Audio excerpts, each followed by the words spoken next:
후보가 혹시 즉각 입당에 경선을 치른다고 한다면 응하실 생각이 있으신가요? 물론입니다. 입당해서 우리가 이제 그런 사례는 지금까지 우리 앞에 벌어진 이런 사례는 세계 정당 역사상 없습니다. 그리고 우리나라 역사상에도 없는 이야기.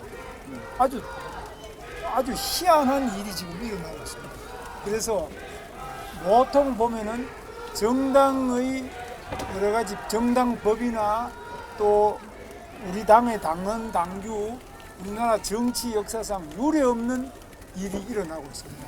그래서 저는 매우 특이한 일이 일어나고 있다고 보고 이 과정에 국민의힘의 지도부가 이 사람들이 왜 경선을 했는지 왜 돈을 받고 그 복잡한 절차를 가져왔는지를 전혀 이해 못하는 이거는 저 이야기가 아니라 우리 당의 경선 후보들이 모두 같은 생각입니다. 뭐 여러분 취재해 보시면 다 나옵니다. 그래서 이런 현실에 왔는데 그런데 방금 보셨겠지만은 한덕수 후보께서 또 본인은 등록이 마감될 때까지 단일화가 안 되면 후보 등록을 안 하겠다고 합니다. 이것도 아마 이런 후보와 단일화를 해야 된다고 정당이 나서서 이 온갖 불법 행위를 하고 있는 것은 이 역사상 없는 일입니다. 그래서 저는 이제 이런 현실은 불법하고 부당하고 상식에 맞지 않는 일이라고 봐서 굉장히 참 개탄하고 있습니다. 그러나 지금 우리 현실은 어떻게 하든지 간에 단일화를 이루어되기 때문에 정당의 공식적인 후보로서 제가 선거운동이라도 조금 더 하고 또 한덕수 후보께서도 등록을 하고 그런 속에서 당연히 경선도 하고 또 단일화를 위한 여러 가지 협상과 그런 과정을 거칠 필요가 있다. 그렇게 생각하고 있습니다. 질문입니다. 법률적 근거가 있습니까? 그게 불법이라는 법률적 근거? 그다음에 어디시죠? 노동일보 김경수 기자입니다. 법률이라는 거는 정당법. 그 다음에 정당은 또 그 당헌 당규에 의해서 이루어져야 되고 또 선거관리 규칙이 또 있습니다. 또 선거관리의 여러 가지 운영 규정 이런 것들이 있는데 이런데 어느 경우도 이런 사례가 없고요. 저는 제가 아까도 말씀드렸지만 당무 우선권을 우리 당은 74조에 의해서 가지고 있습니다. 그러니까 선거에 관한 일은 제가 당무 전반에 대해서 최종적인 정권을 가지는 위치에 있는 사람이 국민의힘 대통령 후보가 그래야 선거를 치를 거 아닙니까? 그래서 이런 것들이 다 규정에 나와 있는데 완전히 무시하고 제가 이야기하는 걸 단 하나도 안 받아들이는 것이 지금 국민의힘 지도부입니다. 이 있을 수 있습니까?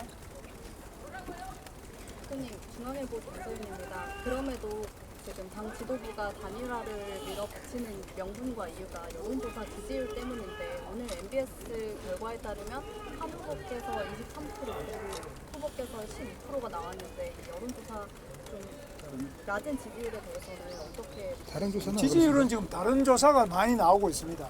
나오고 있기 때문에 제가 처음에 출마를 했을 때 하기 전에만 하더라도 지지율이 높았는데 여러 가지 그 경선 과정에 지금 우리 한덕수 후보 문제가 나오고 이러면서부터 오히려 경선 전반이 소위 말하면 김이 많이 빠졌습니다. 그래서 전체적으로 다 많이 이렇게 약화됐고 우리 한덕수 후보께서 포함된 상태에서는 또 다른 결과가 나오고 빠지고 나면 또 다른 결과가 나오고 그래서 국민의힘에서 제가 1위를 한 겁니다. 그러니까 한덕수 후보께서 미리 들어오셨다면 한덕수 후보가 1위도 될 수 있을 수 있지 그건 알 수가 없습니다. 그러니까 정당판이나 선거판은 그냥 막연히 그림이 어느 그림이 좋나 쳐다보는 거하고 직접 와서 뛰어보는 거하고 다릅니다. 그래서 반기문 유엔 사무총장 여러분 아시지 않습니까? 아주 훌륭한 분이시잖아요. 국민들 존경을 다 받지 않습니까? 그때 여론조사 다 높았죠. 근데 실제로 뛰어보면 못 뛰고 그만두셨습니다. 이게 정치고 선거 아닙니까? 그래서 저는 그런 면에서 등록은 하시는 게 맞지 않느냐. 그리고 단 며칠이라도 뛰어보시는 게 맞지 않느냐. 그 과정에 검증되고 또 역량을 보고 판단해야지. 무조건 그 원래 이미지가 좋은 분이니까 반기문 총장을 모셔야 되겠다. 그때도 우리 당에서 얼마나 많이 따라다니면서 했는데 결과는 허망하잖아요. 지금도 그래서는 모든 책임이 제가 덮었습니다. 당신 뽑아놨는데 합법적인 공식 당 후보인데 왜 당신이 양보를 해서 이런 일이 있느냐. 또 여론조사만 가지고 전 세계 어느 곳에서 여론조사만 가지고 후보를 정하는 나라가 있습니까? 없습니다. 우리나라 외에는 없습니다. 그 여론조사가 꼭 정확하냐? 오늘도 보면 조사가 많이 나오는데 다 들쑥날쑥하지 않습니까? 많은 차이가 있습니다. 그래서 이런 부분에 대해서 나름대로 동일한 시점, 동일한 규칙, 동일한 방법으로 경선 후보 중에 한 사람 뽑는 겁니다. 이게 선거입니다. 그 사람이 절대 선이나 절대 악이라는 것이 아니라 같은 규칙과 같은 방법으로 같은 시점에서 해보고 1등한 사람이 대통령이 되는 것이고 2등하면 낙선하는 겁니다. 이거 아닙니까? 그래서 이런 부분에 대해 가지고 그건 안 하고 나는 뭐 안 하겠다 이렇게 하는 분하고 지금 단일화를 자꾸 하라 그러니까 저는 깝깝합니다만은 그래서 후보 등록해서 며칠이라도 뛰어보고 하는 것이 우리가 이 선거에서 이길 수 있는 가장 중요한 점이고 그 다음에 그렇게 등록해서 상당히 많은 갈등도 있고 이런 어려움 속에서 단일화가 될 때 극적 시너지가 나타나는 겁니다. 그것이 이제 우리 정당사에서는 정몽준, 노무현 그 당시 이해창에 비해서 한참 떨어졌는데 노무현이 바닥이었는데 당선 대통령이 됐지 않습니까?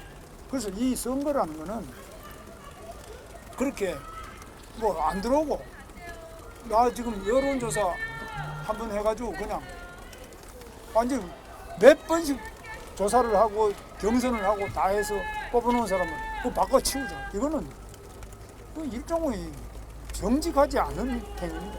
있을 수 없습니다. 어디시죠? TV조선 장윤정 기자라고 합니다. 후보님 오늘 아침 회의에서 김상훈 정책위의장님도 지적하셨는데 후보님 로드맵대로 다음 주에 경선을 치르게 되면 만약에 한덕수 후보가 경선 후보가 최종으로 될 경우에 기호 2번으로 국민의힘 후보 대선에 출마하지 못하고 당일 선거운동 경기를 집행하지 못하고 또 당일 선거운동을 못하는 문제가 있다고 지적을 했습니다. 이걸 후보께서 알고 계시는지 또 어떻게 해결할 수 있다고 보시는지 좀 여쭙습니다. 그래서 그 때문에 이제 정당이 필요한 거고 그래서 정당에 입당하라고 제가 계속 이야기하잖아요. 근데 본인은 후보가 된다면 입당하지만 되기 전에 입당 안 하겠다는 말이에요. 이것도 여러분 뭐 정치부에 출입하시니까 아시겠지만 이게 이런 보통 이런 이야기가 있습니까? 이런 이야기를 또 완전히 우리 당이 그냥 받들어서 이렇게 하는 경우를 봤습니까? 저는 듣도 보도 못해서. 됐습니까? 그러면 오늘 당장 다른 하셨으니까 아니 하셨잖아요. 잠시만요. 다른 어디 안 하신 분? 김한님 그러면은 그 후보 등록이 없으면 11일까지는 단일화가 아예 없다는 입장이신 걸 이해가 되는데 오늘 권영수 비대위원장께서 그럴 경우에 단일화를 강행할 수 있다는 그런 쪽으로 시사를 하셨는데 이에 대해서 좀 어떻게 보고 계십니까? 그러니까 강행하는 것은 그거는 뭐 알아서 하는 건데 다만 현재 국민의힘의 공식 당 후보는 저라라는 것은 이것은 명백한 사실이고 저는 이거는 명백하게 반대하는 거예요. 이거는 잘못됐기 때문에 제가 동의도 안 했지 않습니까? 저를 넣으려면 제가 만약 밖에 있는 사람이라도 저 동의를 구해야 안 되겠습니까? 국민의힘의 공식 후보가 아니더라도 어떻게 여론조사하면 좋겠습니까? 설문은 이게 됐습니까? 이 당연히 물어봐야 되잖아요. 근데 제가 당의 공식 후보임에도 불구하고 설문 문항에 대한 문의도 없고 상의도 없고 일방적으로 진행해서 발표하는 그 발표를 제가 믿어야 됩니까? 어떻게 생각하십니까? 나는 기자 여러분들한테 오히려 묻고 싶다. 이런 일이 과거에 어느 정치의 기사나 정치의 그런 사례에서 있었느냐?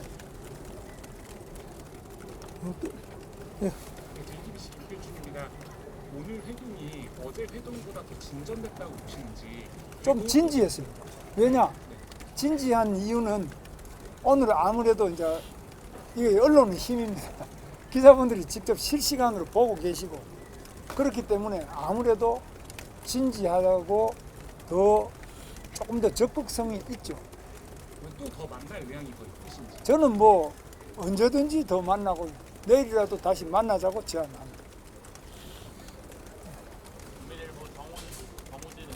조금만 더 크게 해주세요. 후보님 그 당내에서 일부 의원들이 단일화하고 경선 통과했는데 속았다고 하면서 11일까지 단일화하지 않으면 선거운동 되지 않겠다. 뭐 이런 식의 격한 반발까지 나오고 있는데 이런 당내 갈등 수습 방안에 대해서 좀 어떤 계획이신지.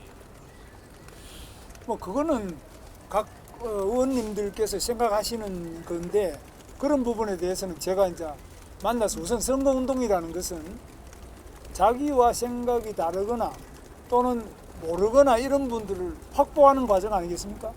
그럼 우리 당 내에서 저에 지지 안 하는 분들 당연히 제가 찾아뵙고 말씀드리고 설득되고 하고 이래야 안 되겠습니까? 그러나 이 과정에서 일어나는 많은 그 변화가 소위 말하면 여론조사에서 저보다 다른 후보가 높지 않느냐. 그래서 저 후보를 모셔와야만 이길 수 아니겠나. 이거 아니겠습니까?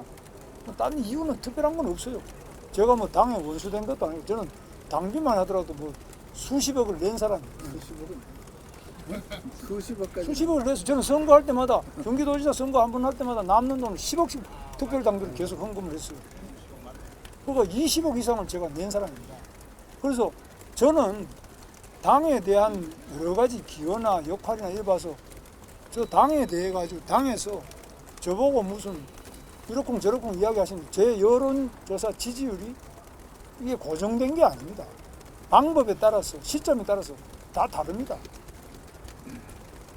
그렇기 때문에 문제가 금방 해결될 수 있고 앞으로 공식적으로 우리 당의 선거대책위원회가 지금 중앙도 지금 발족이 안 됐습니다.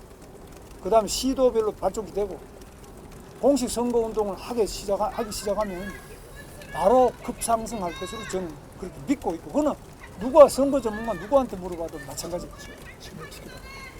또 질문 있으신가요? 아까 통상 여론조사를 단일화를 할때 후보 간의 문항이나 시기나 횟수 이런 것을 다 합의를 거쳐서 하는데 이번에 당 지도부가 진행하는 여론조사는 문항이나 이런 것들이 후보에게 공개받지는 않는데요. 이런 것을 만약에 바탕으로 당 지도부가 후보 교체를 강행한다고 하면 어떻게 대응하실까요? 그래서 여론조사 하는 거는 뭐 제가 막을 수는 없어요. 그거 잘못됐다. 중지해야 된다라는 입장을 이미 표명했고요. 그러나 이거 강행하는 것이 어떻게 당에 해로운 역할을 끼치는지 당에 해롭다는 것은 공식으로 선거에 선출된 저에 대해서도 여러 그 해당하는 행위가 많이 있습니다. 당의 공식 후보를 해치는 그런 것도 전부 다 앞으로 엄중하게 문책을 하겠습니다. 마지막 질문 받겠습니다. 네. 저 YTN 윤홍성 기자입니다. 한 후보님도 말씀하셨지만 여론조사가 아니라 ARS로 80% 이상의 당원들이 최대한 빨리 단일화했으면 좋겠다는 ARS 조사잖아요. 당원들의 조사. 그거에 대해서 당원들이 좀 단일화가 안 되면 좀 속상하거나 그런 분들도 계실 것 같아요. 어떻게 그걸 속상하신 거 이해하고 저도 속상합니다. 제가 제일 속상한 사람 아니겠어요? 그 다음에 만약 우리가 못 이기면 제가 제일 큰 피해자가 안 되겠습니까? 그 당원들 물론 굉장한 속상하고 너무 안타깝고 국민들께서도 엄청난 피해를 그 뒤에 보게 되시는 거죠. 그런데 그 과정이 저는 분명히 말씀드립니다만은 지금 단일화를 빨리 해라는 것 저도 단일화 빨리 하는 거 당연히 찬성이죠. 단일화를 안 하는 사람이 누가 있습니까? 누가 단일화 하지 말자는 사람이 김문수입니까? 완전히 이건 조작되고 잘못된 겁니다. 저야말로 단일화 하자는 거 아닙니까? 근데 당장 해라. 당장 해라 이거 아니에요? 그럼 나는 뽑아놓고 그날 저녁부터 5월 3일에 뽑혔는데 그날 5월 3일 저녁부터 당장에 단일화 하기 전에는 선거대책위원회를 발족시킬 수 없다. 이게 후보한테 공식으로 뽑은 후보한테 그 첫 마디가 그게 말이 됩니까? 이걸 그냥 일반 당원이 한 게 아니라 사무총장이 저한테 그런 식으로 이야기해요. 이게 말이 됩니까? 그리고 이 경선 과정에도 계속 어떤 다른 작업이 있었다는 거예요. 이런 부분은 아주 올바르지도 않고 반드시 나중에 찾아서 엄중한 조치를 할 것입니다. 네, 여기까지 마치겠습니다. 한 번 더. 아니, 다른 의원들이 각 의원들이 단일화 이루어지지 않으면 20여 명 정도 탈당해서 교섭단체 세우면 해야 된다고 의견을 냈다는 보도가 있었는데요. 그런 거에 뭐 그런 것도 하나의 상상을 할 수 있겠는데요. 이 정당이라는 것은 뭐 고정불변의 이런 단체가 아니라 굉장히 유동성이 큽니다. 그렇기 때문에 또 일정한 의원만 모이면은 우리나라는 좀 제도가 좋아가지고 국고에서 보조까지 해주잖아. 국민 세금. 이런 제도가 뭐 잘 없지 않습니까? 미국 같은 데도 뭐 이런 거 뭐 자기 모금하지 뭐 국고에서 국민 세금을 가지고 막 줍니다. 그래서 이런 여러 가지 점에서 다양한 형태가 나올 수 있겠는데 그런 것은 뭐 앞으로 좀 봐야 안 되겠습니까? 그 뭐 그냥 뭐 한마디 했다고 뭐 그게 현실이 된다. 이거는 정당 정치는 아니죠. 마지막 질문 받고. 네, 박상권입니다. 오늘이라도 한덕수 총리가 입당하시라고 이렇게 말을 하셨잖아요. 네. 입당 후에 후보 등록 전까지 단일화를 어떻게 하시겠다는 구상이세요? 그럼 입당하게 되면 이제 우리 당원이니까 그 안에서 어떻게 할 건지는 지금 바깥에 있으면서 이렇게 이야기하는 거하고는 완전히 차원이 다르지 않습니까? 안에 들어오면은 당연히 입당할 때 그 방법을 어떻게 할 것이냐 다시 논의를 할 수 있다. 그래 언제든지 해야지. 나 지금 후보 만들어주면은 입당하고 안 만들어주면 나는 빠이빠이다. 뭐 이런 게 어느 정당 역사에 이런 게 있습니까? 세상 전지에 공식 후보를 뽑아놨는데 나 앞에서 이런 이야기를 하시는 거 들어본 적 있습니까? 내가 좀 문제가 있습니까? 누가 문제가 있습니까? 난 도저히 이런 거는 소설에서도 본 적이 없어요. 네, 이상으로 마치겠습니다. 그렇게 되면은 기존 경선주자들은 불만이 있을 것 같은데요. 만약에 그런 수사이 그 경선 주자들은 아까 말씀을 제가 했는데 그 뒤에는 들렸는지 모르겠는데 경선 주자들을 제가 다 만나고 다 확인을 해보면은 제가 이제 돈을 적게 쓴 편에 속하고 많이 쓴 분들은 여러분 카드 뉴스 한 장 보내는데 얼마라고? 2천만 원, 7천만 원, 뭐 700만 원. 뭐 하여튼 몇백만. 그래 돈을 뭐 상당한 정도로 많이 썼습니다. 기본 등록금 기타금만 3억씩 나머지 뭐 돈을 많이 쓰는데 이거 뭐 허망하잖아요. 뭐 하려고 우리가 이 짓을 했냐. 그런 부분에서 후보로 직접 뛰었던 분들은 정말 이거는 상식 밖에 이상한 일이 일어나고 있는 것에 대해서 많은 비판을 하고 있지 않습니까? 여러분 그 기자분들 잘 모르시나? 저는 그 이야기를 직접 다 청취를 했습니다.